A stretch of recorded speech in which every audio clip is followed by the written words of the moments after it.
Friends, welcome back to my channel. ఈరోజు fish fry చేద్దాం అనుకున్నానండి. దానికోసం ఫిల్లెట్స్ తెచ్చుకున్నాను. ఫిల్లెట్స్ అంటే మొత్తం క్లీన్ చేసి పెట్టిన పీసెస్ అండి. ఇవి చూపిస్తాను పదండి మీకు. ప్యాకెట్ అయితే కట్ చేశాను. చూడండి, రెడీగా ఫిష్ ఇలా ఉంటుందండి, తెల్లగా. ఫిష్ ఫిల్లెట్స్ అంటారు, ముళ్ళేం ఉండవు దీంట్లో. దీన్ని డైరెక్ట్గా మసాలా, పెప్పర్, కారం ఉప్పు అంతా పెట్టుకొని ఫ్రై చేసుకోవడమే. తీయంగానే చూడండి, మా పండుగ స్మెల్ వచ్చేసాడు. ఒక్కొక్క చేప చూడండి ఎంతెంత పెద్దది ఉందో, నా చేయి కన్నా పెద్దది ఉంది. ఈ ప్యాకెట్లో అయితే 3 ఫిష్లు వచ్చాయండి, పెద్ద పెద్దవి. ఇది 1 కేజీ అండి. ఇవి ఇప్పుడు ఫ్రై చేసుకుందాం పదండి. ఎర్రగా ఉప్పు, కారం, అల్లం వెల్లుల్లి పేస్ట్ పెట్టేశాను. ఇప్పుడు ఫ్రై చేసేద్దాం పదండి.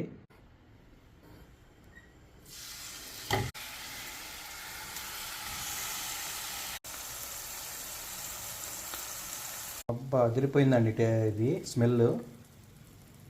చూడండి వేడి వేడిగా ఎలా ఉందో. టేస్ట్ మాత్రం చాలా బాగుంటుంది అనుకుంటున్నాను. స్మెల్ మాత్రం సూపర్ అండి ఇది.